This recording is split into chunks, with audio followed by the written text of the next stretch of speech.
اب یہ نوٹ کر لیجئے، ہدایت و ضلالت اس دنیا میں جو مختلف حالتیں انسان پر طاری ہوتی ہیں، یا نعمتوں کی بارش ہو رہی ہے، یا تنگی ہے، فقر ہے، احتیاج ہے، دنیاوی حیثیت ہے، وجاہت ہے، یا دنیا میں گمنامی ہے، کسنوی فرصت کے بھیا کیستی، کوئی آپ کا حال ہی نہیں پوچھ رہا کہ تم ہو کون، تمہارے منہ میں کتنے دانت ہیں، یا یہ کہ دنیا میں اقتدار کی کسی مسند پر انسان بیٹھا ہے، یا یہ کہ کوئی اس کے ہاتھ میں اختیار نہیں، یہ تمام جو حالات انسان پر طاری ہوتے ہیں، ان کے جواب میں جو طرز عمل فکری اعتبار سے اور عملاً انسان اختیار کرتا ہے، اس کے 4 درجے ہیں۔ پہلا درجہ ہے انتہائی گمراہی، ضل ضلالا بعیدا۔ وہ کیا ہے؟ اگر عزت ہوئی، نعمتیں ملی، فلاں دیوی یا دیوتا کی نگاہ کرم ہے، اس کی کرپا سے یہ ہو گیا، اور اگر کوئی تکلیف آ گئی، مصیبت آ گئی، معلوم ہوتا ہے کہ فلاں دیوی یا دیوتا ہم سے ناراض ہو گیا، یہ کالی دیوی کی طرف سے کوئی مصیبت آ گئی ہے، یا یہ کہ یہ لکشمی دیوی کی نگاہ کرم ہے کہ ہمیں دولت مل گئی ہے۔ یہ تو ہے شرک۔ شرک ہونے کے اعتبار سے یہ ہے ضل ضلالا بعیدا، انتہائی پستی۔ اس پستی سے اوپر آئیں گے تو توحید کی پہلی منزل ہے۔ عزت دی اللہ نے دی، اگر کوئی تنگی آ گئی، فقر، تکلیف، کوئی ذلت، رسوائی، یہ بھی اللہ کی طرف سے۔ ایک اعتبار سے تو انسان ہدایت پر آ گیا، بڑی گہرائی تھی اس گندگی کی اور اس خباثت کی جو شرک جس کا نام ہے، اس سے انسان نکل آیا، نجاست سے۔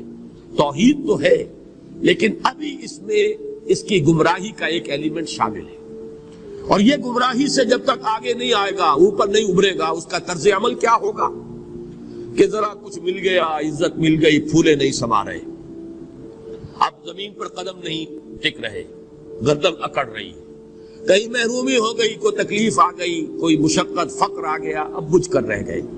ان دونوں کیفیات میں انسان کا پینڈولم جو ہے وہ ایکسٹریم کو جائے گا۔ یہ کب ہوگا؟ جبکہ انسان یہ سمجھتا ہے کہ اس دنیا میں جو دولت مل گئی یا عزت مل گئی تو یہ گویا کہ بڑی کوئی قابل فخر شے ہے، اور اگر یہاں پر کوئی تکلیف آ گئی، کوئی مصیبت آ گئی، فقر و فاقہ آ گیا تو یہ گویا کہ بہت ہی اہانت آمیز شے ہے۔ اگر یہ انسان سمجھے گا تو طرز عمل وہ نکلے گا نتیجے کے طور پر جو میں بیان کر چکا ہوں، یہ گمراہی ہے۔ اس گمراہی سے نکلیں گے تو آپ کس مقام پر آئے؟ دوسری منزل ہدایت کی کیا ہے؟ نہ یہ عزت ہے نہ یہ ذلت ہے، دونوں حیثیتیں برابر ہیں، کہ یہ امتحان ہے۔ اسی لیے ان دونوں آیتوں میں ایک لفظ قدر مشترک ہے، اذا مبتلاہ، فاما الانسان اذا مبتلاہ ربہ فاکرمہ ونعمہ۔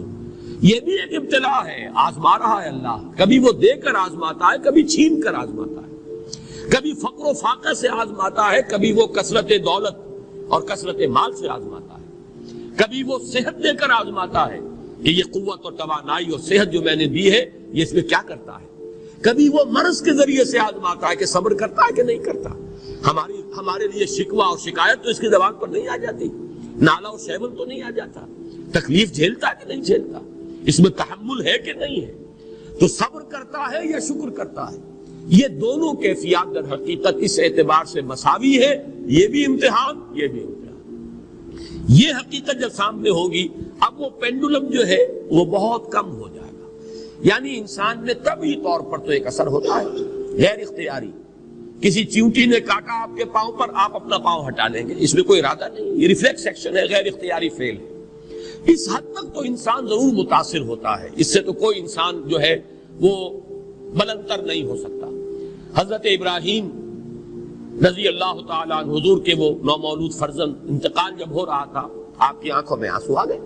اب یہ ایک طبعی اثر ہے، ایک فعل ہے، انفعالی کیفیت ہے جو بالکل طبعی ہے، لیکن یہ نہیں کہ اس کی وجہ سے انسان کی زبان پر کوئی شکوہ آ جائے، کوئی شکایت آ جائے، یہ نہیں ہوگا، یہ ایمان کے منافی ہے۔ اسی طریقے سے اگر کوئی خوشی ہوئی ہے تو چہرے کے اوپر ایک نکھار آ جائے گا، تبسم آ جائے گا، اس سے زائد نہیں۔ اس حد تک تو یوں سمجھیے کہ انسان کا طبعی تقاضا ہے۔ اس سے زیادہ یہ پینڈولم اگر سوئنگ کر رہا ہے تو گویا کہ اس حقیقت سے انسان محجوب ہے کہ یہ بھی امتحان ہے، یہ بھی امتحان ہے، جو ہم سورہ حدید میں پڑھ چکے ہیں۔ ما اصاب من مصیبت فی الارض ولا فی انفسکم الا فی کتاب من قبل ان نبراها ان ذلک علی اللہ یسیر لکی لا تعصوا علی ما فاتکم ولا تفرحوا بما آتاکم۔ اللہ تمہیں کچھ دے تو اتراؤ مت، اللہ تم سے کچھ چھین لے تو اس کے اوپر افسوس مت کرو۔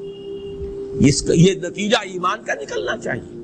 اگر تمہیں ایمان ہے اللہ پر، اگر تمہیں یقین ہے کہ جو کچھ ہوا ہے اللہ کے اذن کے بغیر نہیں ہوا، اگر تمہیں یقین ہے کہ اللہ نے جو میرے لیے طے کیا ہے اس میں میرے لیے خیر ہی ہے، چاہے فی الحال فی الوقت فوری طور پر مجھے ناگوار محسوس ہو رہی ہے بات، لیکن یقیناً میرے لیے اس میں خیر ہے میرے رب کی طرف سے، کہ ہر چیز ما ریخت عین الطافس۔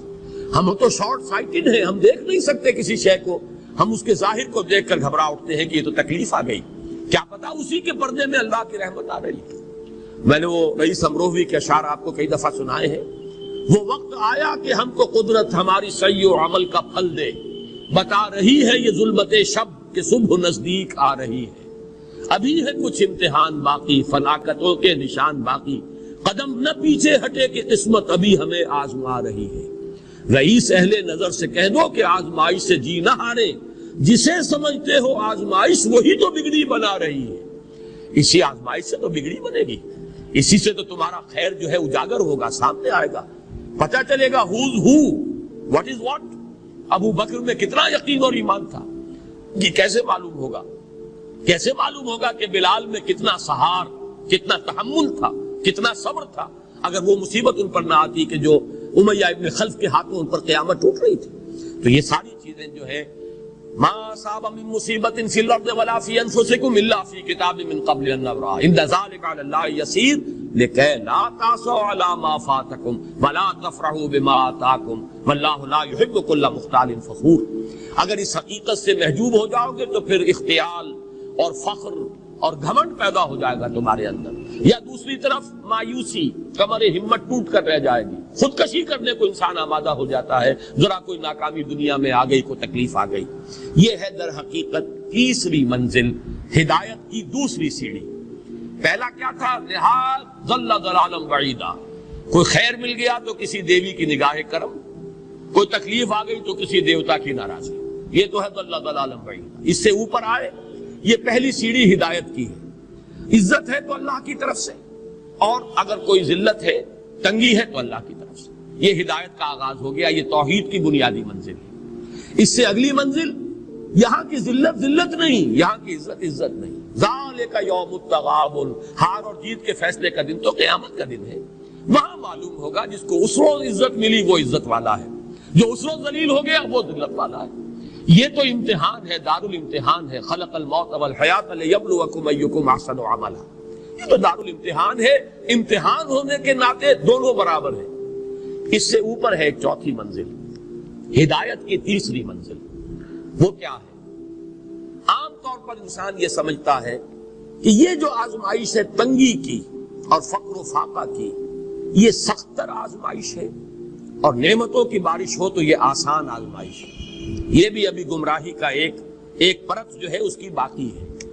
ابھی ہدایت کا جو کامل جو ہوگا انکشاف، وہ کب ہوگا؟ جب انسان اس حقیقت کو جان لے کہ جہاں وسعت ہو، جہاں کثرت ہو، وہ زیادہ بڑا امتحان ہے، سخت امتحان ہے، بجائے اس کے کہ اگر قلت ہے، کمی ہے، یہ کم تر امتحان ہے، یہ کم بھاری امتحان ہے۔ کیوں؟